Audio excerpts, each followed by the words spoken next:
everyone. Welcome to This Day. Happy Monday to you. It is December 5th. We have just a couple meetings to tell you about today. We've got one at 9:30 this morning, which is the GRF Strategic Planning Committee meeting. And then at 2 o'clock this afternoon, we have the United appointment to VMS board, and that will be at 2 o'clock this afternoon in the boardroom. All right, on our show today, we have Jonathan Adler, who is here on behalf of concerned citizens, and he goes through lots of different things that are really regarding the Supreme Court. And then we have Dr. Walters, who is here on behalf of Memorial Care. All right, let's go ahead and take a look at our weather. Well, we have, nice cool skies for the remainder of this week, and our overnights are really going to be in the 40s. Today we're looking at 61-44, 62-44, 64-44, and 62-44, as well as 62-45. So not much changing for the remainder of the week. Our sunrise this morning was at 6:41, and our sunset will be at 4:42. And just a reminder that on December 12th, we are going to have a Golden Rain Foundation maintenance and construction special meeting, which will be in Clubhouse 5 at 1 p.m. All right, when we come back, we will have concerned citizens, so stay tuned.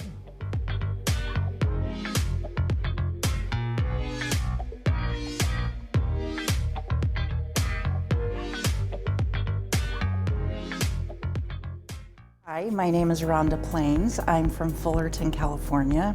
I absolutely love Dr. V. I am very happy to drive from Fullerton to Laguna Woods. I was having an issue with my vision. There was strobe light going off in my eye. Dr. Vias was able to get me in to see him the next day. Once I met him and he diagnosed the problem with my eye, I felt very comfortable with him, and I'm just really happy that I found him.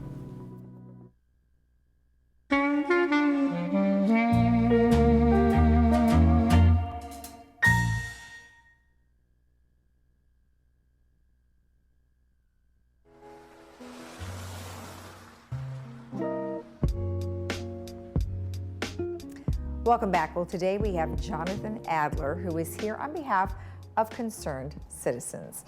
Well, welcome. It's nice to finally meet you. I've heard so much about you. And it's lovely to be back at this table. Well, thank you. And a new table, too. I think it's been a while since you've been here. It has, not that long a while, because I do this almost every year. Excellent, excellent. Well, we see you guys, I think, twice a month. And you always have great discussions about things that are going on in politics. And do me a favor, tell me a little bit about concerned citizens before we get into all the other things. Well, the most important thing to know is that concerned citizens is nonpartisan. And that doesn't mean the same as non-political, because a whole range of things are political, but we try very hard to be nonpartisan in the sense of, supporting candidates or parties or things like that. Okay. And it's dedicated really to providing interesting and informative and useful information through speakers and sometimes documentaries. And our annual Supreme Court talk, our Supreme Court term review, our 14th now. Yes, and that's going to be happening on Tuesday the 6th, and that will be, Tuesday the 6th at 7 p.m. in Clubhouse 5. Exactly right. Good. And we do have a little bit of information up on the screen, and I know it says momentous cases on the culture wars. Tell me what that statement means. Well, that was mostly created by our speaker, who is a UCI law school, Irvine Law School, constitutional law professor, scholar, expert, teacher in con law and discrimination cases and reproductive rights and gender and LGBTQ plus equality. Okay. She pretty much designed that. And the word momentous is not hyperbole, because it is generally agreed that there just has not in living memory since maybe the beginning of the New Deal, in the 1930s, that the Supreme Court has decided more highly impactful cases and contentious cases of that kind that really impact our lives. Well, right, and I think that, you know, you did mention here there are many cases, including the Roe versus Wade, which really turned everything upside down and people's opinions, and lots of women came out to vote this time around that may not have otherwise. Lisa, before we get into that, let me say one more thing about concerned citizens and the Supreme Court talks. All right. Every 4 years there's a presidential election. I arrived here and in Concerned Citizens in '04, which was a presidential year, and we did a program of issues in that presidential race, just talking about the issues with another UC political science professor. But every 4 years ever since then, our Supreme Court talk has focused on the importance of the issue of the Supreme Court in the election, and what that really means is the importance of the Supreme Court and its cases and decisions on everybody's life, on ordinary day-to-day lives. Okay. So that's one of the things that Concerned Citizens has been really focused on presenting, is informing people about this very much overlooked issue of the extent to which the Supreme Court really impacts our lives, and therefore the extent to which the election, at least the presidential and Senate elections, affect the personnel who is nominated and confirmed to the court. So, and that certainly did affect our midterms just recently, don't you agree? And that, of course, gets back to the Dobbs case that you mentioned, which I think it was agreed played a very important role in these midterm elections. And so will some other very important cases that it has taken on for this current term, and maybe 5 or 6 others that it decided late last June. Right, So right. we can get into that. Well, there's quite a few that seem to come down the pike. Tell me what you think about the leaks that happened from the Supreme Court decisions. If I may, I don't think that's really very important. Okay. The Supreme Court does not have an ethics set of rules. Congress is debating whether to create one. Of course, it's not a good thing that opinions leak, but I think that's kind of been a little bit of a distraction from the impact of the case itself. Trying to figure out who leaked and why. I don't. Well, it's interesting. It's kind of like a distracting issue. Right. But I really wish that people would focus on the decisions themselves, done last June and already heard this term, and to be heard this Friday. Hugely important case that we can discuss, involving really the future of democracy itself. Now, you say you call yourself a Scottish nerd. What is that? No, a SCOTUS. A SCOTUS. Oh, I said it wrong. I'm not Scottish. A SCOTUS nerd. That's Supreme Court of the U.S. Yeah, and I'm proud of that. I got to be that because I had the privilege of taking a wonderful con law course in college, and then 2 wonderful con law courses in law school with the really top professors of all of them. Really turned me on to the court, and that set me up to get, fortunately, a law clerkship at the California Supreme Court, and the privilege of co-clerking with Lawrence Tribe of Harvard. I taught him everything he knows. Wait a minute, that's not quite correct. He taught me everything I know. No, we had a wonderful time. And then I had the opportunity to lead a public interest law firm that did test case litigation and direct a clinic on constitutional litigation. So therefore, the nerd part is that I watched to see what cases the court is about to take up. The expression is certiorari, because when they take up a case, there have to be at least 4, often 5 or 6 votes to take it up. And the reason has to be that they want to change the law, or extend it or resolve a conflict between circuits. So you know that something important has already happened. Right. And then I actually get up at 6:30, 7 o'clock in the morning to hear a 7 a.m. oral argument, which a wonderful website called SCOTUS Blog is kind enough to host for a few thousand fellow nerds.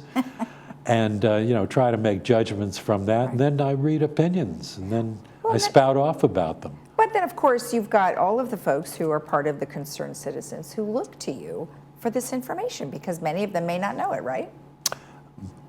You are correct, madam. So good. So they obviously look to you for information regarding many, I would think of the Supreme Court decisions too. Like maybe they don't know about them. Let me give you a little secret that not very many people know about, and that is that Wikipedia has the most marvelous summaries of important and semi-important cases that cover them from soup to nuts, from parties to facts to argument to opinions, Right. and they're really a lot of very expert people that create them. So that's one of my shortcuts for not reading 73-page opinions in their entirety. That's a good idea. And then you can pretty much have your own opinion, if you will, after reading that. So that's a good idea. Now let's talk about the confidence levels in our Supreme Court. Looking at the first chart you have here, this is by Americans as a whole. Doesn't seem to be so good. Well, actually, it's extraordinary. The headline is that of the Gallup poll. Confidence in U.S. Supreme Court sinks to historic low. I didn't write that. Gallup did. And Gallup, for 50 years, has been asking the same question about confidence in American institutions, including the Supreme Court.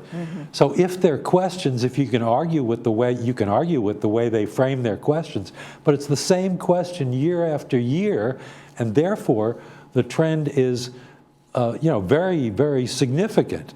And it is just amazing that in the last year, Americans' opinions dropped from, about 33% down, 35% down to 25% overall, which is about one of the biggest drops in our history. And from 40% 2 years ago down to 25%, that's a huge drop in Americans' confidence in the Supreme Court. And that has also been reflected a lot in articles and discussions of experts, TV, commentaries, and also remarked in a very direct way by two of the dissenting justices, Sonia Sotomayor and Elena Kagan, in their dissents have made remarks about the legitimacy of the court and about the Chief Justice kind of losing control from having been the swing vote to kind of being on the edge of the very, very conservative other group of five who could carry an opinion by themselves. So that's part of it. And then let's look at the next chart, which is by party. And so they've sort of divvied that up between independents, Democrats, and Republicans. Give me a brief overview of that. Well, the blue line at the bottom is Democrats' opinion. And in the last year, it's dropped from 30% to 13%. The independents are the dotted line just above them, and it has dropped from 40% confidence to 25%, and that is a combination of those who have a great deal of confidence or quite a lot of confidence. And the red line is that of Republicans, who pretty much stayed just about the same in the last 2 years. But the significance of that is those who can't say that they have even quite a lot of confidence in the Supreme Court. Of Democrats, 7 out of 8 do not have that level of confidence. I see. Of the independents, 25% do, but 3 out of 4 don't.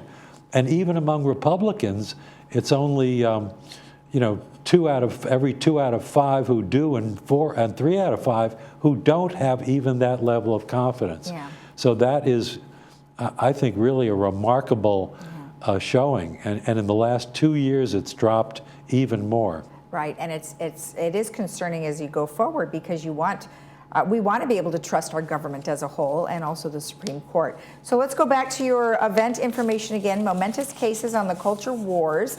It's your 14th annual, and your speaker is law professor, U.S. constitutional law professor Courtney Cahill, and that will be on Tuesday, December 6th at 7 p.m., which would be tomorrow, and that is in Clubhouse 5. Now, members are free, and then you ask a $3 donation for guests. That is true. Fantastic. So let me ask you, are you about to pull the plug, or can I mention any cases? I am about to pull the plug on you because you went a little over your time. Okay. Well, but I appreciate the information. These are momentous cases. Let me just leave it there. And the one that'll be argued Friday, of testing the so-called independent state legislature theory, commentators have said they're most afraid of this in terms of its effect on democracy itself. Okay. Thank you so much for Get up at 7 o'clock in the morning and hear the oral argument. And listen if you want to. All right, thank you. Thank you. If you want more information about anything we have discussed, you can contact Jonathan at 949-581-2178. We'll be right back.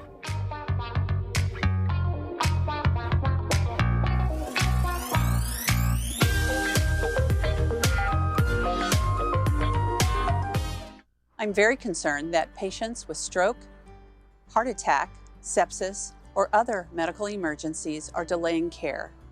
Let me reassure you, it is safe and critically important that you do not ignore the signs and symptoms such as chest discomfort, shortness of breath, difficulty breathing, or sudden onset of headache. If you think you may be having a medical emergency, don't wait, call 911 or go to your nearest emergency room.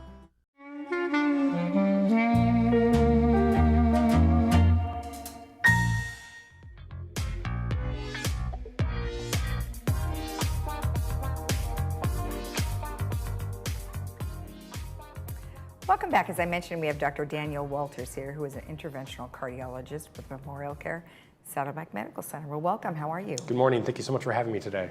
Oh, you're welcome. Well, we are interested to learn about you since this is your first time here with us. So let's just jump into that. You're an interventional cardiologist.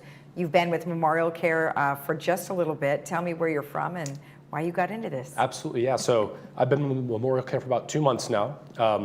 I'm an interventional cardiologist by training, and I was on faculty at UC San Diego for 3 years before I came up here. My wife and I are both from Michigan originally, where we did our medical school and our training, and she has family locally in the area in Aliso Viejo, and we visited here 11 years ago, my first time ever in California, and I just told her, why are we not practicing medicine here already? Yeah. So we came out when we had the opportunity to continue our training in San Diego, and then moved up here when the opportunity arose just a few months ago. Oh, that's great. Well, yeah, coming from an area like Michigan, which is great for your schooling, but that when it comes to the weather, I'm sure this is a lot better. It's beautiful for 3 months of the year. Well, you can always just go visit during those months, right? We are visiting next week. Perfect, perfect. Well, let's talk about what it means to be a cardiologist and an interventional cardiologist. What is the difference? Sure. So a cardiologist is someone that's completed their basic 3 years of internal medicine training, and then on top of that, another 3 years of general cardiology fellowship. So there's a number of those throughout the country, and that's where you learn the basics of the full litany of cardiac care. Interventional cardiology training is then a specific program beyond that.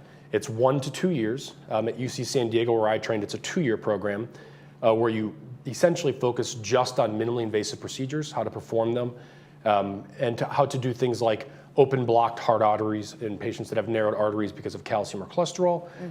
And in the second year that I did, and that's something is becoming more prevalent, how to also do minimally invasive valve replacements, something which is really a brand new treatment that didn't even exist when I was younger, just a decade ago. Right, and technology is moving very fast, as I think Absolutely. we certainly are seeing, and what you can attest to.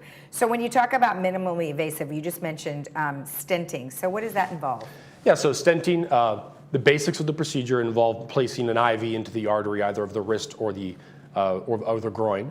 That allows us to then deliver equipment into your heart itself. And using that equipment, we can visualize the arteries, the trajectory they take, areas that look like narrowed components because of calcium or cholesterol that's developed over time. And if need be, because of symptoms such as chest pain or an abnormal stress test, or because of treatment needs for something like a heart attack, we can actually use a balloon to open up those blockages and then place a stent if need be to act as a scaffold to prevent those blockages from hopefully recurring. Okay, and then the other ones that you mentioned, well, I have them here, is Watchman and TAVR. So those are the actual descriptions of the operation itself? Those are actually a little bit different than the stenting of the heart arteries. So those are the structural procedures that we do independent of the arteries themselves. Okay. TAVR or TAVR is a way to minimally invasively replace the aortic valve. This is something that was an open heart surgery up until the early 2000s when this was first developed, actually in Paris, and eventually brought to the United States. And it's becoming, in many instances, the standard of care for what was initially patients that were deemed too high risk to undergo an open heart surgery, but now often for patients that simply choose not to undergo an open heart surgery and instead prefer a minimally invasive route. Right. It's something that we are doing dozens of locally here at Saddleback and through Memorial Care with excellent outcomes. And it's a great way to get a patient who wants to avoid an open heart surgery through a procedure that has significant benefit after the fact. Well, and then also I think if you look at the differences of recovery, I mean, obviously people will probably be back up on their feet within, what, days? It's tremendous. We at our institution have a standard of care in place where typically it's 1 night of observation in the hospital. Wow. And even that 1 night is often just precautionary. Patients that have their procedure in the morning, in theory, could go home that same day, and that's something we are exploring. Man, that's crazy. I mean, It's fantastic. It is, right? Because, I mean, we don't want to have surgery, but when you have to have surgery, having something minimal like that is definitely ideal. You know, when it comes to heart risk, there are things that we should be doing to either monitor what we're doing prior to this or once we find out. What are some things? Yeah, that's an excellent question. So certainly looking at things like diet and exercise, what we call primary prevention is very important. That's the idea of preventing a heart attack, preventing a stroke. There are some cardiac diseases that can't be prevented. Things like calcific buildup of the heart valves can't be prevented over time. Some of that's genetic. Some things necessarily are influenced by, you know, where you live, your culture. Stiffening of the heart, stiffening of the heart arteries. But overall, routine daily activity, moderate exercise, walking, and then the best evidence that we have is for a Mediterranean diet, where you really focus on healthy whole grains, fruits, vegetables, good sources of protein like fish, and then avoidance of what I say are the aisle foods. So when you're at the grocery store, stay around the perimeter and avoid those processed foods down the aisles. That's a lot of coverage. That's going to be hard to just go to the exterior ones. You know, something that you mentioned was the calcium buildup, and you said that was genetic. When do you know that you have that? Excellent question. So some of this is found incidentally. Patients may get a chest x-ray for something else, and they see calcium on a heart valve. They may get a CAT scan because they were a former smoker in their 20s or 30s, and that CAT scan shows calcium in the heart arteries. So for those incidental findings, a lot of the patients that we end up seeing may need a stress test or further evaluation to determine if it's significant or not. Okay. Some patients, though, come in with new chest discomfort or chest pain. That's a very common finding. And then more commonly, even these days, we're seeing what we call atypical symptoms. So people that don't have kind of the clutching left side pressure that Dad in the 1960s had, but more breathlessness or easy fatigue with their typical daily activities. Women in particular often come in with episodes of nausea or cold sweats, and that can be a sign that there's something going on as well. Oh boy, that's definitely interesting. So cold sweats versus hot flashes. we have to make sure we make that distinction. All right, now Memorial Care has a heart risk assessment. What's involved with that? Yeah, so anytime a patient comes into the emergency department or is in the hospital for any reason, the heart risk assessment's a general approach for us to take and say, what is their presentation for at the hospital stay? Is it cardiac or non-cardiac related? And if there's any question, then the heart risk helps us to determine, do we need to get a cardiologist involved? How soon does that need to happen? Another thing that we do at Saddleback and Memorial Care, any patient that comes in with any cardiac concern immediately in the ER has an EKG performed. Okay. And that triggers our 24/7 on-call team care to be prepared if there is an urgent heart attack need to immediately come in and perform a procedure as necessary if there's a blocked artery or something else urgent that needs to be done. Okay, excellent. Well, is there anything I might have missed? Well, there's so much to do with cardiac disease and cardiac care. there's a lot of development on the horizon, especially with the minimally invasive structural approach. We discussed valve replacement for the aortic valve. We also now have minimally invasive ways to repair the mitral valve, something that was also previously an open heart surgery as well. And then the Watchman procedure that you mentioned also, that's something that we can potentially use more commonly moving forward to reduce the need for blood thinners in patients that have that because of abnormal heart rhythms. So part of what I've looked to do since I've moved down here into South Orange County Cardiology is expand that care to our patients and to meet all of their needs and to keep that hopefully right here at home in Saddleback and at Memorial Care. Well, that will certainly be nice for most people to get off blood thinners because there's so much going on in your body when you have blood thinners. I mean, bruising and so many other things. So that'll be quite a nice thing to have. And I'm blown away by the number of patients I have that say, it's $600 per month, doctor. Oh, and I that's just, too oh bad. my goodness. Exactly, exactly. Well, good luck with that one. That'll be awesome. Well, thank you so much. It was very nice to Absolutely. meet you. Thank you so much for having me. It's a pleasure. And congratulations on getting to SoCal. Thank you so much. I'm looking forward to staying here for as long as possible. All right. And if you want more information about risk assessment, you can always get in touch with memorialcare.org/MHVI. We'll be right back.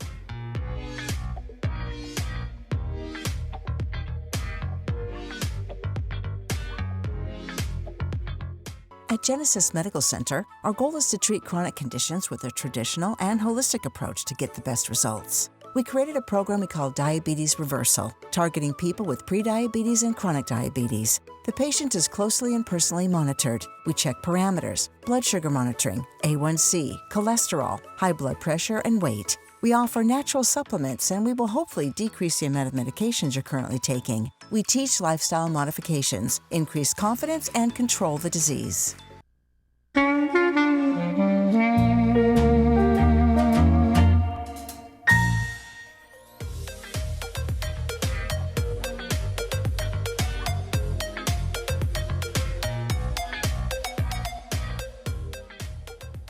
Welcome back. Our movie for today is called Zatopek, and it is about a life story of an Olympic gold medalist and also the multiple record holder who becomes a legend in the days of the Czechoslovak communist regime. And you can check that out today at 2 p.m. with subtitles and 6 p.m. without, and that's brought to you by Memorial Care. All right, let's go ahead and take a look at our weather. We are looking at pretty much partly cloudy skies for the remainder of the week, but we are going to be on the cool side. 61, 44, 62, 44, 64, 44, 62, 44, and 62, 45. Have a great day in the Village. We will see you again tomorrow right here on Village Television at 9 a.m. Bye-bye.